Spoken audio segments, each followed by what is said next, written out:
L'ange de Dieu qui a été envoyé vers moi afin de vous aider à croire en Jésus-Christ ne se trouve pas à plus de 60 cm de l'endroit où je suis.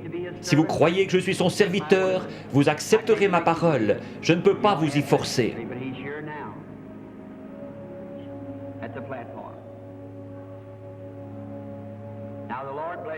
Soyez tous en prière.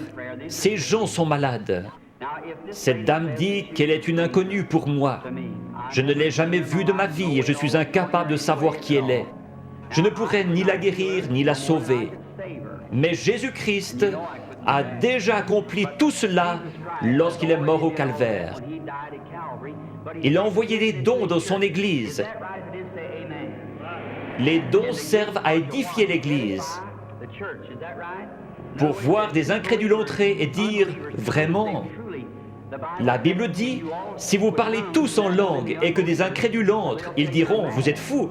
Mais si l'un prophétise et révèle les secrets des cœurs, cet incrédule ne dira-t-il pas, vraiment Dieu est avec vous?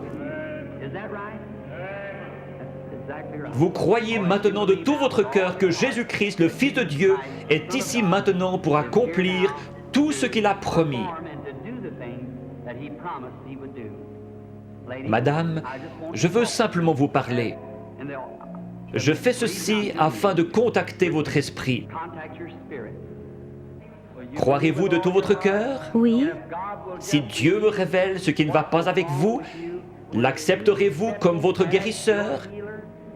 Nous ne nous connaissons pas. Oui. Nous ne nous sommes jamais vus. Mais Dieu sait ce qui ne va pas avec vous. Certainement. Vous avez de l'anémie, n'est-ce pas? Vous croyez que Dieu va vous guérir? Seigneur Jésus, je te prie de guérir cette femme. Guéris-la, Père. Puisse-t-elle être complètement rétablie. Au nom de Jésus-Christ. Amen. Allez et réjouissez-vous. Priez, c'est en fonction de votre foi. Il ne m'a rien dit de spécial, si ce n'est ce qui ne va pas avec vous. Observez ce qu'il dit. Ce qu'il vous dit, faites-le. C'est à vous de décider. Vous le croyez, vous avez dit que vous l'acceptiez. Il vous a pris au mot, lui aussi prenez-le au mot. Allez, témoignez, vous guérirez. Grâce soit rendue à Dieu. Je crois que Dieu est en train de vous bénir au point que vous ne puissiez plus douter. Ce serait un péché si maintenant vous ne croyez toujours pas. Après que Dieu ait envoyé son Fils et accompli ce dont il parle maintenant, envoyez ses prédicateurs, envoyez ses dons. Si vous doutez encore de lui, il ne reste plus pour vous que la condamnation finale. Le seul but de ceci, c'est de glorifier Dieu et de révéler Jésus-Christ. Lorsqu'il était sur cette terre, il a fait la même chose.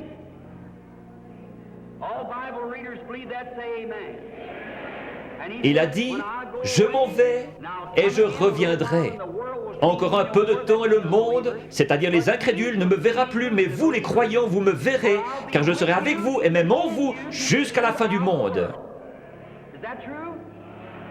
C'est un péché d'être incrédule. Va et ne pêche plus ou ne sois plus incrédule, de peur qu'il ne t'arrive quelque chose de pire, a dit Jésus. Alors nous devons croire ou périr. Si j'étais Dieu, ceux qui ne pourraient pas accepter ma parole à ce sujet, ce serait réglé. Mais les gens n'acceptent toujours pas la parole. Alors des signes et des prodiges viennent s'ajouter dans l'Église, comme Jésus-Christ l'a promis. Je crois qu'il est en train d'en finir maintenant avec les nations et qu'il va bientôt se tourner vers les Juifs. Alors les nations seront laissées dans leurs dogmes, leur credo et leurs dénominations froides et formalistes. L'Église sera enlevée et l'Évangile ira vers les Juifs.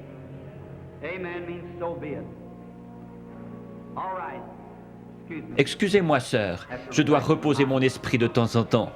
Je vois que vous m'êtes tout à fait inconnu. Oui. Vous êtes venu d'une autre ville. Oui. Vous souffrez du cœur, n'est-ce pas? Oui. Il y a beaucoup de ténèbres. Je vois un voile noir qui vous suit. Quelqu'un a dit un mensonge à votre sujet, et cet homme professait la guérison divine. Oui, c'est ça. Il vous a traité de sorcière. Oui. Il y a tout un remue-ménage dans votre église à cause de cela. Votre pasteur est malade, il a la polio. Oui.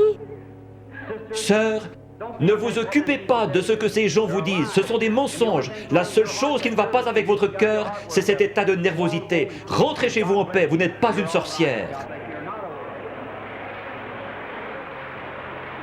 Croyez-vous de tout votre cœur? Oui. Croyez-vous qu'il vous guérira si je lui demande? Merci Jésus.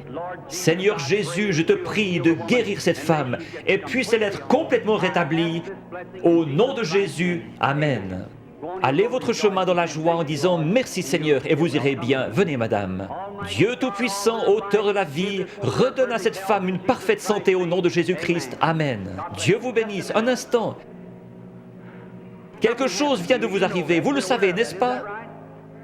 Cela se répand dans tout le bâtiment. Chaque personne pourrait être guérie à cet instant s'il croyait. Ayez foi en Dieu.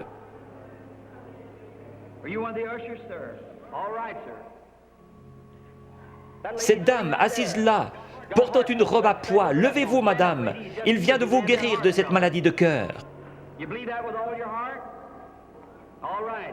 Il y a là une dame avec un mouchoir en train de pleurer. Elle a reçu l'autre jour un coup sur la tête, ce qui a produit un mal de tête. Levez-vous et acceptez votre guérison au nom de Jésus-Christ. Combien parmi vous veulent accepter leur guérison? Jésus-Christ est ici même en ce moment pour vous guérir. Tous ceux qui veulent être guéris, levez-vous maintenant. Levez les mains vers Dieu comme ceci. Dieu Tout-Puissant, auteur de la vie, donateur de tout ce qui est bon, je te prie de guérir chaque personne dans ce bâtiment. Maintenant, en tant que ton serviteur, en compagnie de ces autres serviteurs, je maudis toute maladie en ce lieu. Puisse Jésus-Christ, le Fils de Dieu, guérir chacun ici. Satan, quitte ces gens au nom de Jésus-Christ. Que les gens qui ont les mains levées disent « Loué soit Dieu ».